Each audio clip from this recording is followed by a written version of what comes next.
Hello friends, ಒಂದು ವಿಷಯ ಹೇಳ್ಬೇಕು ನಿಮಗೆ. ನೋಡಿ, ರಾಂಗ್ ಫೋನ್ ಕಾಲ್ಸಿಂದ ಎಷ್ಟು ಪ್ರಾಬ್ಲಮ್ಗಳಾಗ್ತವೆ ಗೊತ್ತಾ ಜೀವನದಲ್ಲಿ. ಯಾವುದೋ ಒಂದು ರಾಂಗ್ ಕಾಲ್ಸ್ ಬರ್ತದೆ, ನೀವು ಎತ್ತುತ್ತೀರ, ಸೊ ರಾಂಗ್ ಕಾಲ್ ಅಂತ ಹೇಳ್ಬಿಟ್ಟು ಕಟ್ ಮಾಡ್ತೀರ. ಬಟ್ ಪ್ರಾಬ್ಲಮ್ ಏನಾಯ್ತದೆ ಅಂದರೆ,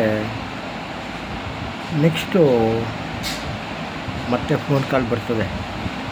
ಹಂಗೆ ಮಾತಾಡಿಕೊಂಡು 1 ವಾರ 2 ವಾರ ಹಂಗೆ ಹೊಸ ಫ್ರೆಂಡ್ಸು ಮಾಡ್ಕೊತೀರ. ಅಲ್ಲಿ ಪರ್ಸನ್ ಯಾರೂ ಗೊತ್ತಿರಲ್ಲ ನಿಮಗೆ. ಮತ್ತು ಏನು ಮಾಡ್ತಾವ್ರೆ, ಏನು ಬಿಡ್ತಾವ್ರೆ, ಇಂಟೆನ್ಷನ್ ಏನು ಗೊತ್ತಿಲ್ಲ.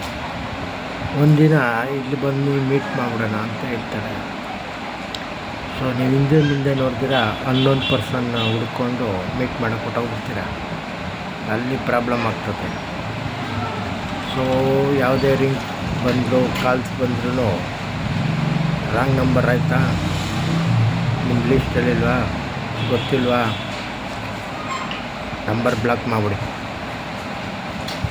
ಯಾಕೆ ಅಂದರೆ ಹೊಸ ಫ್ರೆಂಡ್ಸ್ಗಳು ಡೈರೆಕ್ಟಾಗಿ ಸಿಗ್ತಾರೆ.